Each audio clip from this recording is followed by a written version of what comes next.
السلام علیکم ورحمۃ اللہ وبرکاتہ۔ آج ہم آپ کو لے چلتے ہیں مسجد قبلتین کی زیارت کے لیے۔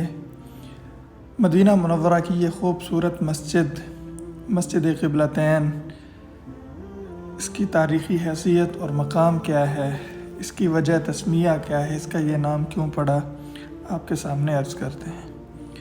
نبی کریم صلی اللہ علیہ وآلہ وسلم مدینہ منورہ تشریف لائے تو یہاں پر یہود کی کثرت تھی۔ آپ صلی اللہ علیہ وآلہ وسلم نے ان سے جوڑ رکھنے کے لیے 16 یا 17 مہینے اللہ رب العزت کے حکم سے بیت المقدس کی طرف منہ کر کے نماز پڑھی، مسجد اقصیٰ کی طرف منہ کر کے نماز پڑھی، لیکن یہ خواہش ہر وقت لگی رہتی تھی کہ میرا قبلہ خانہ کعبہ ہی ہو۔ ایک دن آپ صلی اللہ علیہ وآلہ وسلم بنو سلمہ کے محلہ میں ایک صحابی کی عیادت کے لیے تشریف لائے۔ انہوں نے کھانا تیار کر دیا۔ اتنے میں ظہر کا وقت ہو گیا تو آپ صلی اللہ علیہ وآلہ وسلم نے ان کے محلے کی مسجد میں نماز پڑھانی شروع کی۔ ابھی 2 رکعتیں ہوئی تھیں کہ جبریل امین قبلہ کی تبدیلی کا حکم لے کر آئے۔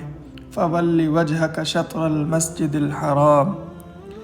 آپ صلی اللہ علیہ وسلم دوران نماز ہی خانہ کعبہ کی طرف گھوم گئے۔ چونکہ اس مسجد میں ایک ہی نماز 2 قبلوں کی طرف منہ کر کے پڑھی گئی، اس لیے مسجد قبلتین سے مشہور ہو گئی۔ دوسری وجہ یہ بھی ہے کہ چونکہ اس مقام پر خانہ کعبہ کی تبدیلی کا حکم نازل ہوا، تحویل قبلہ کا حکم آیا، تو اس وجہ سے اس مسجد کو مسجد قبلتین کہتے ہیں۔ یہ مسجد شارع خالد بن ولید کے کنارے اور وادی عقیق کے قریب ہے۔ عجیب اتفاق کہ اس مسجد کے جو نئی موجودہ تعمیر جو آپ کو یہ نظر آ رہی ہے، اس کی 2 منزلیں ہیں، 2 مینار ہیں اور 2 ہی گنبد ہیں جو شاید اس کی 2 قبلوں والی خصوصیت کی طرف اشارہ کرتے ہیں۔